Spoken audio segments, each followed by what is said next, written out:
எந்தெந்த ஸ்டாக்ஸ்லாம் அவாய்ட் பண்ணணும்? எதுக்கு இந்த மாரி டைப்பான ஸ்டாக்ஸ வந்துட்டு ஒரு ட்ராப்ன்னு சொல்றாங்க? சர்க்யூட் அப்டின்னா என்ன? இந்த மாரி எல்லா கொஸ்டினுக்கும் வந்து டீட்டெயிலா இந்த வீடியோல நான் எக்ஸ்ப்ளைன் பண்ணியிருக்கேன். ஸோ ஸ்கிப் பண்ணாம கடைசி வரைக்கும் பாருங்க. இதற்கு யாராச்சும் நம்ம Instagram அண்ட் Telegram ஃபாலோ பண்ணியிருந்தீங்கன்னா, லிங்க்ஸ் டிஸ்கிரிப்ஷன்ல இருக்கும். ஸோ மறக்காம ஃபாலோ பண்ணிக்கோங்க. அஸ் வெல் அஸ் இதுக்கு யாராச்சும் டிமேட் ஓப்பன் பண்ணாம இருந்தீங்கன்னா, அதோட லிங்க்ஸும் டிஸ்கிரிப்ஷன்ல குடுத்துருக்கேன். ஸோ ஓப்பன் பண்ணிக்கோங்க. So without any delay let's see the video.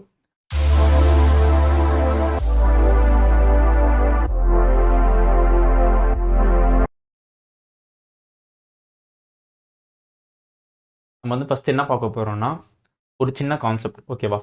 So ஒரு இடத்துல வந்துட்டு நமக்கு வந்து ஒரு டிரான்சாக்ஷன் நடக்கணும் அப்படின்னா, நமக்கு வந்துட்டு ஒரு இடத்துல செல்லர்ஸும் இருக்கணும், அஸ் வெல் அஸ் பையர்ஸும் இருக்கணும். அவங்க செல் பண்ண போறாங்க, இவங்க பை பண்ண போறாங்க. ஸோ இப்படி 2 பேர் நடுவுல வந்துட்டு ஒரு டிரான்சாக்ஷன் நடக்கும்போது தான் நமக்கு என்ன ஆகுது மார்க்கெட்ல, ஒரு நல்ல மூவ்மெண்ட் வரும்.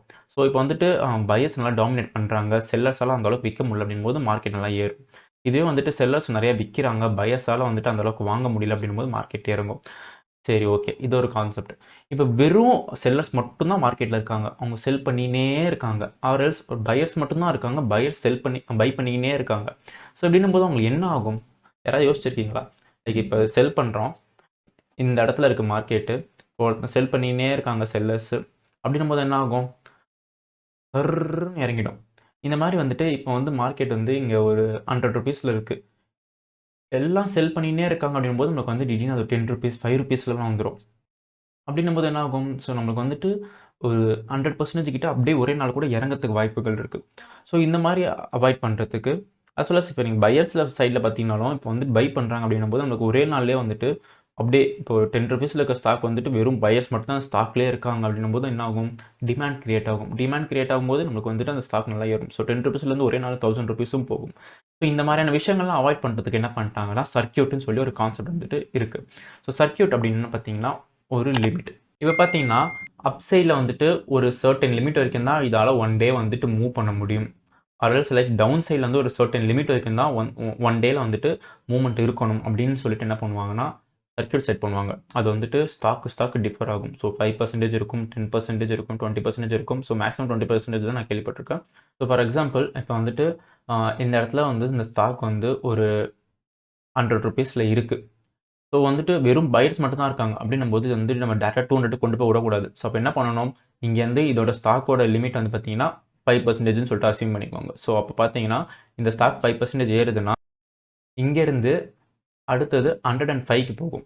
ஸோ 100லேருந்து 105 அதாவது 5%. ஸோ அதாவது ஒரு நாளைக்கு வந்து இந்த 5% தான் மூவ் பண்ண முடியும். இதான் அந்த கான்செப்ட். அதே இறங்குதுனாலும் அதால ஒரு நாளைக்கு வந்து 5% இறங்க முடியும். ஸோ 95க்கு வந்து நிக்கும். இதனால என்ன ஆகும்னா, ஒரு டிராஸ்டிக் சேஞ்சஸ் வந்துட்டு நம்ம இந்த மார்க்கெட்லேருந்து அவாய்ட் பண்ணலாம். இந்த ஸ்டாக்க பாருங்க. இந்த ஸ்டாக் போகும்போது உங்களுக்கு எப்படி இருக்கும்? எக்ஸாக்ட்டா வந்துட்டு ஃபார் எக்ஸாம்பிள் இந்த இடத்துல பார்க்குறீங்க இந்த ஸ்டாக்க நீங்க. அஸ்யூம் இந்த இடத்துல பார்க்குறீங்க. ஸோ நல்லா ஏறிட்டு இறங்கியிருக்கு. இந்த இடத்துல பார்க்குறீங்க நீங்க. இந்த ஸ்டாக் மேல இப்ப நான் வந்துட்டு என்னோட கர்சர் வச்சா உங்களுக்கு மேல வந்து இந்த இடத்துல காமிக்கும். இங்க பாருங்க. So 5% plus 4.68%, 5%, 5%, 5%. ஸோ இந்த மாரி வந்து இந்த ஸ்டாக் வந்து ஒரு நாளும் 5% ஏறிக்கிட்டே போயிட்டுருக்கு. ஸோ ஒரு பிகினரா இருக்காங்க. அவங்களுக்கு வந்து இந்த மாரி ஸ்டாக் வந்து என்னன்னு தெரியல. இது என்னன்னே அவங்களுக்கு புரியாது பார்க்கும்போது. டெய்லியும் 5% ஏறுது. ஸோ இத நம்ம பை பண்ணா நமக்கு வந்துட்டு இன்னொரு 10 நாள் பார்த்தா 50% ஏறிடும். அப்படின்னு சொல்லிட்டு ஒரு கான்செப்ட்ல உள்ள இறங்குவாங்க. இந்த இடத்துல அவங்க வாங்குறாங்க. ஸோ வந்து பார்த்தீங்கன்னா, ஒரு 4 டேஸ் கன்டினியூஸா மேல போயிருக்கு. அங்கருந்து பார்த்தீங்கன்னா இறங்கிடுச்சு. சரி, நீங்க யோசிக்கலாம். அது இறங்குது நமக்கு தெரியுது. நம்ம வித்துடலாமே அப்டின்ட்டு. அதுதான். இது வந்துட்டு ஒரு ட்ராப்ன்னு சொல்லுவாங்க. நம்மளால வந்து இந்த இடத்துல விக்கவும் முடியாது. எதனாலனா, இந்த மாரி வந்துட்டு இது வந்து சர்க்யூட் ஸ்டாக்ஸ். இது வந்து என்ன ஆகும்னா, 5% 5% மூவ் ஆயிருக்கு பார்த்தீங்களா? ஸோ இந்த இடத்துலலாம் பார்த்தீங்கன்னா, வெறும் பையர்ஸ் மட்டும் தான் இருப்பாங்க. ஸோ இந்த இடத்துல கூட பார்த்தீங்கன்னா, நமக்கு வந்து ஒரு மூவ்மெண்ட் இருந்திருக்கு. ஸோ செல்லர்ஸ் வந்திருக்காங்க. But still at the end of the day வந்து பார்த்தீங்கன்னா, வெறும் பையர்ஸ் மட்டும் தான் வின் பண்ணியிருக்காங்க. ஸோ இங்கலாம் பார்த்தீங்கன்னா தெரியும். ஒரு லைன் மட்டும் தான் நம்மளுக்கு இருக்கும். ஸோ இந்த ஸ்டாக்ல என்னன்னா, இங்க வெறும் பையர்ஸ் மட்டும் தான் இருக்காங்க. செல் பண்ண ஆளே இல்ல. அதே மாரி இந்த இடத்துல பார்த்தீங்கன்னா, லைன் வந்து கீழ வருது. ஸோ இங்க பார்த்தீங்கன்னா, நமக்கு வந்து வெறும் செல்லர்ஸ் மட்டும் தான் இருக்காங்க. பை பண்ண ஆளே இல்ல. ஸோ நீங்களே சொல்லுங்க. மேல போகுது.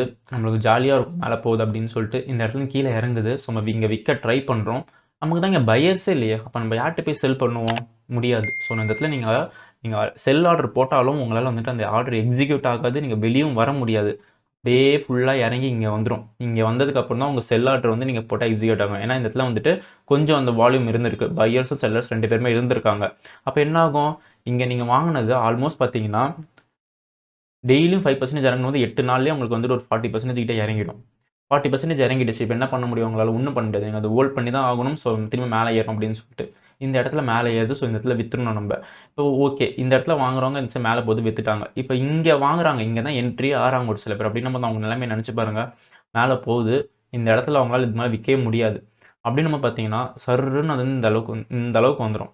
இந்த இடத்துல பார்த்தீங்கன்னா ஒரு டிரான்சாக்ஷன் நடந்திருக்கு. ஸோ இந்த இடத்துல வந்துட்டு எக்ஸிட் ஆகிருக்கலாம். பட் ஸ்டில் சில பேர் வந்துட்டு இந்த இடத்துல வாங்கியிருப்பாங்க.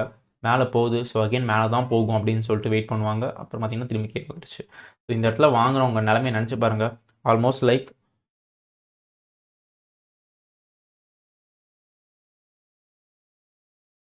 வெறும் ஒரு 6 டேஸில் பார்த்தீங்கன்னா 20% இறங்கிடுச்சு.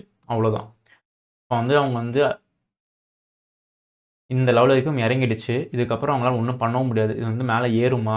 கண்டிப்பா ஏறுமான்னு நம்மளால சொல்லவே முடியாது. ஏன்னா அந்த ஸ்டாக் வந்துட்டு என்னன்னா, வெளிய யாருக்கும் தெரியாது. ஸோ ஃபர்ஸ்ட் ஆஃப் ஆல் வந்துட்டு ஏன் இந்த மாரி ஸ்டாக்ஸ்லாம் வந்துட்டு இப்படி ஒரு சர்க்யூட்ல இருக்கு அப்படின்னு பார்த்தீங்கன்னா, இந்த ஸ்டாக்ஸ்லாம் வந்துட்டு இன்னும் வெளிய அந்த அளவுக்கு தெரிஞ்சிருக்காது. ஸோ இந்த நேமே யாருக்கும் தெரியாது அப்படின்னும்போது, இது கம்மியாவும் இருக்கும் பிரைஸ். ஸோ ஒரு ₹20 ஒரு ₹30 இருக்க ஸ்டாக் பார்த்தீங்கன்னா, லேக்ஸ் அண்ட் லேக்ஸா வாங்கும்போது என்ன ஆகும்னா, வந்துட்டு அந்த இடத்துல சர்க்யூட் வந்துட்டு நம்மளுக்கு வந்து ஃபார்ம் ஆயிடும். ஸோ லேக்ஸ் அண்ட் லேக்ஸ் வாங்கும்போது அது ஒரே நாள் மேலே ஏறிடக்கூடாதுல்ல. ஸோ அதுக்காக என்ன பண்ணுவாங்க சர்க்யூட். ஸோ இப்போ இதுவே வந்துட்டு இந்த ஸ்டாக் வந்து நல்லா தெரியுது எல்லாருக்குமே அப்படின்னும்போது, அந்த இடத்துல பையர்ஸும் செல்லர்ஸும் 2 பேருமே நிறையா இருப்பாங்க. ஸோ வால்யூம் நிறையா இருக்கும், லிக்விடிட்டி நிறையா இருக்கும். அந்த இடத்துல பார்த்தீங்கன்னா, நமக்கு வந்துட்டு இது ஒரு சர்க்யூட்டுன்ற ஸ்டாக்கே போயிடும்.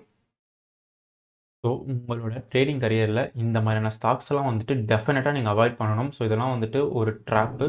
இதில் போய் மாட்டிக்காதீங்க. கம்மியாக கிடைக்குதுன்னு சொல்லிட்டு சில பேர் வாங்குவாங்க. பிகினர்ஸ் வந்துட்டு இது என்னன்னு தெரியாது. அவங்க தான் வந்துட்டு மோஸ்ட்டாக இதில் மாட்டுறதே. இதே மாதிரி இன்னொரு ஸ்டாக் இருக்கும். டாடா டெலி சர்வீசஸ். இதுவும் பார்த்தீங்கன்னா எக்ஸாக்டாக நினச்சி பார்த்துக்கோங்க. ஸோ இந்த இடத்துல வாங்குறாங்க. ஸோ டெய்லியும் 5% ஏறுது. இந்த இடத்துல வாங்கிட்டாங்க யாரோ ஒரு ஆள். பிகினர்ஸ்லாம் வந்துட்டு அவங்களுக்கு தெரியாது. அவங்க டெக்னிக்கல் அனாலிசிஸ் என்னன்னு தெரியாது. ஸோ இந்த இடத்துல வாங்குறாங்க அப்படின்னும்போது, இந்த இடத்துலேருந்து உங்களால் கண்டினியூஸாக வந்து 19 டேஸ் 20 டேஸ் கிட்ட வந்து விற்கவே முடியாது அந்த ஸ்டாக்கை. ஏன்னா அங்கே வந்துட்டு வெறும் செல்லர்ஸ் மட்டும் தான் இருக்காங்க. பை பண்ண ஆளே இல்லும்போது உங்களால் வந்துட்டு அது வந்து எக்ஸிட் ஆகவே முடியாது. ஆல்மோஸ்ட் 50% முடிஞ்சுது. 20 டேஸில் 50% ஓவர். அதுக்கப்புறம் வந்துட்டு அகைன் மேலே ஏறுன்னு சொல்லிட்டு இந்த இடத்துல ஏறுது. இதில் வந்து எக்ஸிட் ஆகிறவங்க எக்ஸிட் ஆகிருக்கலாம்.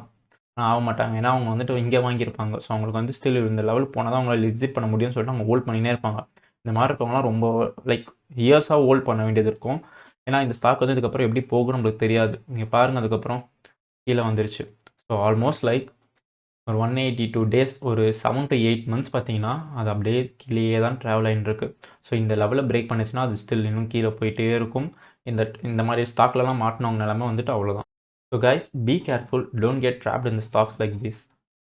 எப்பயுமே நல்லா ஒரு லிக்விடிட்டி ஒரு வால்யூம் இருக்க ஸ்டாக்காக பார்த்து ட்ரேட் பண்ணுங்கள். ஸோ இந்த மாதிரி ஸ்டாக்லாம் அவாய்ட் பண்ணுங்கள். இது நமக்கு தேவையே இல்லை. So guys I hope this video will be useful for you. உங்களோட ஃப்ரெண்ட்ஸ் அண்ட் உங்களுக்கு தெரிஞ்சவங்க இது மாதிரி ஏதாச்சும் இந்த ஸ்டாக்லாம் வாங்குறாங்களா அவங்களுக்கு ஷேர் பண்ணுங்கள். அவங்களுக்கு வந்து இதை பற்றி என்னன்னு சொல்லிட்டு தெரியும். ஸோ அதனால் வந்துட்டு அவங்க லாஸ் பண்ணுறது வந்து அவாய்ட் பண்ணுவாங்க. ஸோ இந்த வீடியோ உங்களுக்கு பிடிச்சிருந்ததுன்னா லைக் பண்ணுங்கள், ஷேர் பண்ணுங்கள், சப்ஸ்கிரைப் பண்ணி நம்மளை சப்போர்ட் பண்ணுங்கள். So see you on the next video. Have a great trading.